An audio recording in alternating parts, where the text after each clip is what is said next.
And then I'd like to tell you about my another new tour that I'm super excited about. I am very proud and thrilled to have Guided by's first England tour. And this will be in 2027 in June. Whoops, sorry about that.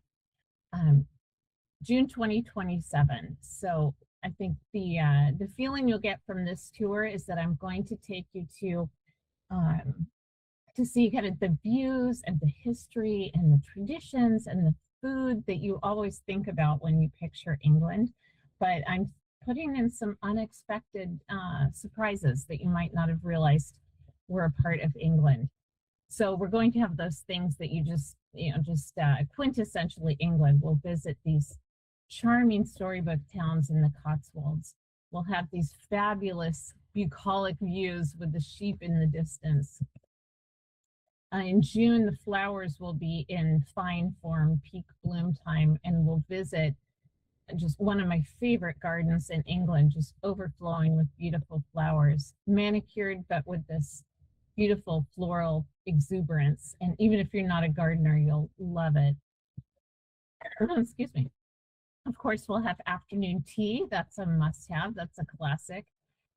We'll start out in Bath, which is such an elegant city with its genteel buildings, its Jane Austen heritage and Roman history, which is kind of a classic Bath stop with one of my favorite local friends. We'll have the history and the cathedrals that you think of with England. Here's the exterior of the one in Bath with little angels climbing up to heaven on the post. But some of the unexpected things that I can't wait to show a batch of my traveling friends, one of them is Avebury. Everyone's heard of Stonehenge, the stone circle, but Avebury is actually England's biggest stone circle. And unlike Stonehenge, you can actually walk among the stones and touch them. There's sheep grazing right among them, and you can just lounge against the stones and get up close and personal with them. The hotels may surprise you. They're not cookie cutter places. They're charming. They're homely, as the British would say, homey, very cozy, and the British really prize hospitality. So they're so welcoming. But another surprise is a British beach town, a classic beach town we'll visit.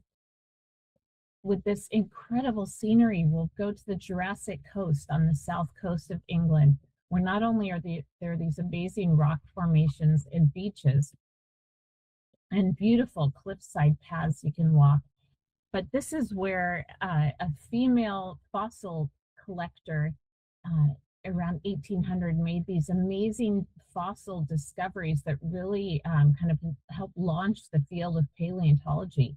So not only will we get these amazing coastal views, but we will actually go on a fossil hunt with an expert ourselves.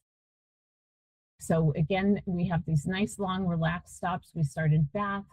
We go to another surprise after Bath, which is the small city of Bristol, which after genteel Bath, it's this more edgy kind of industrial town. Got these colorful row houses. It's got a fantastic maritime heritage. And it's the home of the famous street artist Banksy. So it's got this kind of edgy, artsy, young vibe that's a fun contrast to Bath. After that, we go to those Cotswold villages, and then we finish at the Jurassic Coast. And our ending on our last day, I'll actually include transportation into London to make it easy. So I hope you'll think about coming to England with me for this kind of classic England of your dreams, like these flower-covered pubs, but also some unexpected angles like finding fossils on the coast. So I hope you'll join me for that. Thanks, everyone.